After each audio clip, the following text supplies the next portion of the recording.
Cuma nih kita pikir bareng-bareng, apa sih yang sebenarnya bikin sebuah negara itu bisa dibilang maju? Apa cuma karena gedung-gedung pencakar langitnya yang tinggi atau jalan tolnya yang mulus? Atau jangan-jangan ada kunci lain yang tersembunyi, sesuatu yang jauh lebih penting daripada sekedar tumpukan uang? Nah, hari ini kita bakal kupas tuntas jawabannya. Kita kan sering banget ya dengar istilah PDB atau Produk Domestik Bruto di berita. Seolah-olah angka itu jadi satu-satunya rapor buat ngukur keberhasilan sebuah negara. Tapi coba kita renungin lagi deh, apa benar negara dengan PDB paling gede itu otomatis jadi tempat tinggal paling enak? Ternyata jawabannya nggak sesimpel itu loh. Coba bayangin ada timbangan raksasa. Di satu sisi, kita taruh semua uang, semua kekayaan ekonomi negara, alias PDB. Terus di sisi satunya lagi, kita taruh sesuatu yang nggak bisa diukur pakai uang, kualitas hidup warganya, kesehatan mereka, pendidikan mereka, sampai kebebasan mereka buat ngejar mimpi. Nah, inilah inti perdebatannya. Pertumbuhan ekonomi versus pembangunan manusia. Jadi pertanyaannya bukan lagi seberapa banyak uangnya, tapi seberapa baik hidup warganya. Oke, sekarang kita bedah lebih dalam lagi ya. Gini deh analoginya. Sebuah negara bisa aja punya tambang emas terbesar di dunia. Tapi kalau nggak ada insinyur yang pintar buat mengelolanya dan masyarakat yang nggak sehat buat kerja, emas itu ya cuma jadi batu berkilauan aja kan? Nah, disinilah poinnya. Aset terbesar sebuah negara itu bukan apa yang ada di dalam tanahnya, tapi apa yang ada di dalam pikiran dan kesehatan rakyatnya. Inilah yang kita sebut modal manusia. Dulu ada ekonom-ekonom keren kayak Theodore Schultz dan Gary Becker. Mereka sadar akan sesuatu yang revolusioner. Mereka bilang, tunggu dulu. Uang yang dikeluarin buat bangun sekolah dan rumah sakit itu bukan biaya atau pengeluaran loh. Itu investasi. Persis kayak perusahaan yang investasi di mesin baru, negara juga harus investasi ke rakyatnya. Kenapa? Ya karena manusia yang pintar dan sehat itu adalah mesin produktivitas dan inovasi yang paling canggih di dunia. Logikanya sederhana banget dan masuk akal. Langkah pertama, bayangin pemerintah bangun sekolah bagus dan puskesmas di sebuah desa.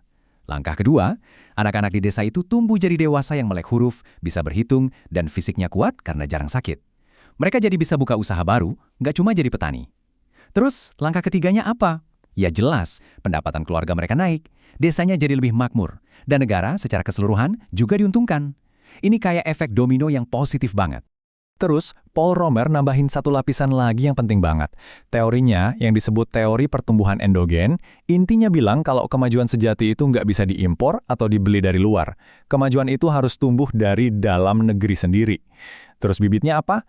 Ya, ide-ide baru dan pengetahuan. Nah, pendidikan dan kesehatan itu ibarat pupuk dan air yang bikin bibit itu tumbuh subur, jadi pohon inovasi yang buahnya bisa dinikmati semua orang. Lalu muncullah Amartya Sen dengan sebuah gagasan yang menurut saya indah banget. Buat dia, pembangunan itu bukan soal angka PDB, tapi soal kebebasan. Coba pikirin, apa gunanya ada jalan tol bagus kalau seorang anak perempuan di desa terpencil nggak punya kesempatan sekolah buat jadi dokter? Menurut Sen, pendidikan dan kesehatan itu adalah tiket menuju kebebasan yang sesungguhnya. Kebebasan untuk memilih mau jadi apa, bukan pasrah sama nasib. Nah, jadi udah jelas ya, investasi pada manusia itu kuncinya. Dan investasi ini punya dua pilar utama yang nggak bisa dipisahkan. Anggap aja ini kayak dua mesin jet di sayap pesawat. Dua-duanya harus nyala barengan, biar negara ini bisa tinggal landas menuju kemajuan. Yuk, kita lihat lebih dekat dua mesin super ini, pendidikan dan kesehatan. Mesin pertama kita, pendidikan. Ini bukan cuma soal ngafalin rumus di sekolah ya. Pendidikan itu alat sakti yang bisa mengubah anak petani jadi ilmuwan. Pendidikan ngasih kita skill buat bersaing di level global, memicu ide-ide gila yang jadi inovasi, dan yang paling penting, pendidikan itu ibarat tangga darurat buat siapapun supaya bisa keluar dari jurang kemiskinan menuju kehidupan yang lebih baik. Dan coba lihat deh buktinya. Ini bukan omong kosong. Grafik ini nunjukin dampak nyatanya ke ekonomi. Begitu tingkat pendidikan naik, lihat apa yang terjadi. Boom, produktivitas meroket, pendapatan masyarakat ikut naik, dan angka pengangguran anjlok. Ini tuh resep jitu buat menciptakan lingkaran kemakmuran yang terus berputar.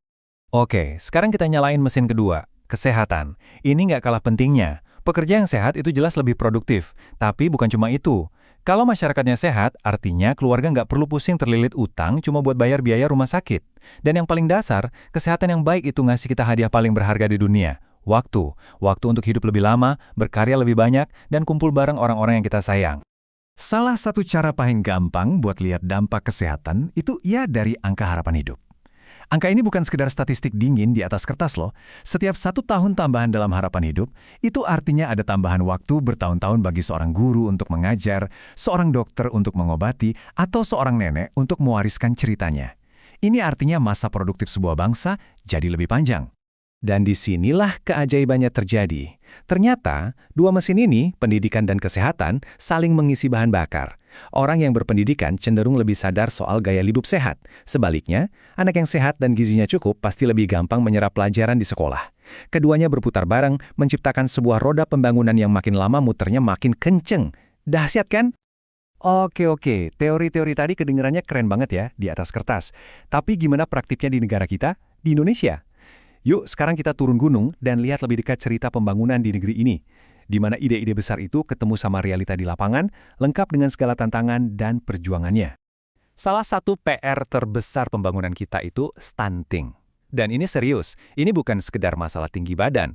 Stunting karena gizi buruk di masa kecil, itu bisa merusak perkembangan otak secara permanen. Artinya, stunting itu mencuri potensi generasi masa depan kita, bahkan sebelum mereka sempat bermimpi. Solusinya harus dari akarnya. Pastikan gizi anak tercukupi dan edukasi untuk para ibu ditingkatkan. Tantangan nyata lainnya adalah ketimpangan pendidikan. Kualitas sekolah di kota besar sama di desa terpencil itu jujur aja, seringkali kayak bumi dan langit. Kesenjangan ini bukan cuma soal fasilitas, tapi soal kesempatan hidup. Ini bahaya, karena bisa menciptakan situasi di mana tempat lahir seseorang seolah jadi takdir masa depannya, dan akhirnya jurang si kaya dan si miskin jadi makin lebar. Setelah lihat semua tantangan tadi, pertanyaannya sekarang, terus gimana? Apa yang udah dan lagi kita lakukan untuk memperbaikinya? Nah sekarang, mari kita fokus ke langkah-langkah konkret yang diambil untuk terus maju, mengubah tantangan jadi sebuah peluang emas. Tentu saja, jalan di depan itu nggak mulus kayak jalan tol. Kita masih punya banyak banget pekerjaan rumah. Memastikan setiap anak, dimanapun dia tinggal, di puncak gunung atau di pesisir pantai, punya akses yang sama ke sekolah yang bagus dan puskesmas yang layak. Melawan kemiskinan yang kadang terasa sudah mendarah daging. Ini semua perjuangan jangka panjang yang butuh kerjasama kita semua. Tapi, kita nggak diam saja loh. Lihat deh kebijakan-kebijakan yang sedang berjalan. Ada program wajib belajar 12 tahun dan Kartu Indonesia Pintar, yang tujuannya biar nggak ada lagi anak putus sekolah karena masalah biaya. Di sisi kesehatan, ada BPJS Kesehatan yang jadi jaring pengaman supaya nggak ada lagi keluarga yang jatuh miskin karena sakit. Ini semua adalah langkah nyata, investasi konkret untuk modal manusia Indonesia. Pada akhirnya, semua ini kembali ke satu prinsip yang sangat sederhana. Pembangunan yang paling berhasil itu adalah pembangunan yang fokusnya ke manusia. Titik. Saat kita fokus ke rakyat, ngasih mereka alat berupa kesehatan dan pendidikan, maka kemajuan ekonomi itu bukan lagi tujuan utama, tapi jadi bonus yang pasti akan mengikuti. Dan ini membawa kita kembali ke pertanyaan paling awal tadi. Kalau bukan PDB, terus apa dong ukurannya? Dunia internasional sudah punya jawabannya. Indeks Pembangunan Manusia atau IPM. Anggap saja IPM ini rapor sebuah negara yang nilainya nggak cuma dari ekonomi, tapi juga dari kesehatan dan pendidikan. Nah, inilah cara kita mengukur kemajuan yang sesungguhnya, kemajuan yang berpusat pada manusia. Jadi, sebagai penutup, mari kita sama-sama merenung. Kalau kita semua sepakat bahwa harta karun terbesar bangsa ini adalah rakyatnya, maka pertanyaan selanjutnya bukan lagi untuk pemerintah saja, tapi untuk kita semua. Pertanyaannya adalah, investasi kecil apa yang bisa saya dan kamu lakukan hari ini untuk kesehatan dan pendidikan orang-orang di sekitar kita? Jawabannya ada pada diri kita masing-masing. Terima kasih sudah menyimak.